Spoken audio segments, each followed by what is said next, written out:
जीवन सफल करा मस्तीने, गम सारे मन छेळावे गीतकारी वारी. हा बघा आमच्या भागातील निसर्ग. जरा खूप वेळाने इथे आलोय. तो राहिला दूर असलेला माझा पराक्रम. त्या काठावर जाऊन मी ते दगडी रचली होती. इथे रानतीळ दिसत आहे.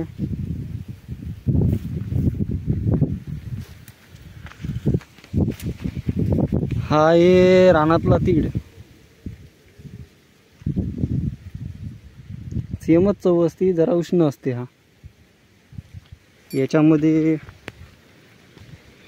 हा सोप सारखा दिसणारा कडूची रायता आहे, कडवट. आणि महत्त्वाचं हे बघा, तिळाच्या उंबया निघालेल्या आहेत. जरा याला तोडून बघूयात. हा काळा तीळ आहे. शनिदेवाला वाहायला उपयुक्त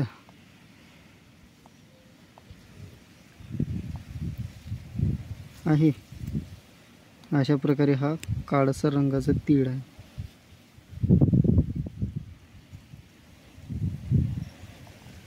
हा याच्यामध्ये पुन्हा प्रकार म्हटलं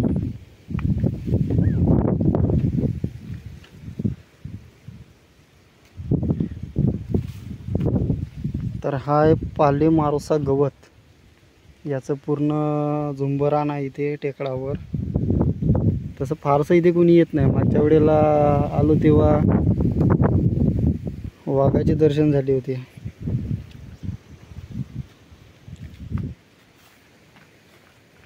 पूर्वीच्या काळात याला जे उंबई निघते त्याला फार सुगंध असते. त्याचं तेल काढायचे, जे गुडघेदुखीवर वापरायचे. याला ऋषा गवत पण म्हणतात.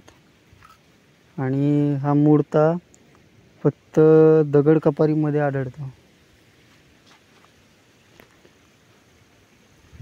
आणि हा अशा प्रकारे निसर्ग सजलेला आहे. बघूयात अजून काय काय वेगळं नवीन काही मिळते ते. हिरवळ फार छान पद्धतीने सजली आहे. गवत कितीतरी प्रकारचा इथे उमललेला आहे.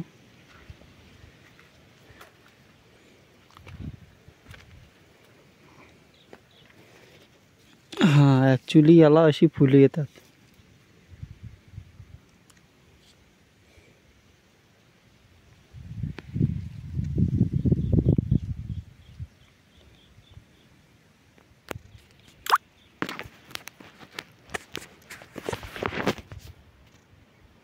अशी फुले येतात याला.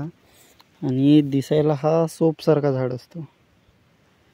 फुले मस्त सुंदर येतात याला. सध्या अजूनही बरीच लहान लहान आहेत. त्याच्यामध्ये ही एक नैसर्गिक झाड आहे.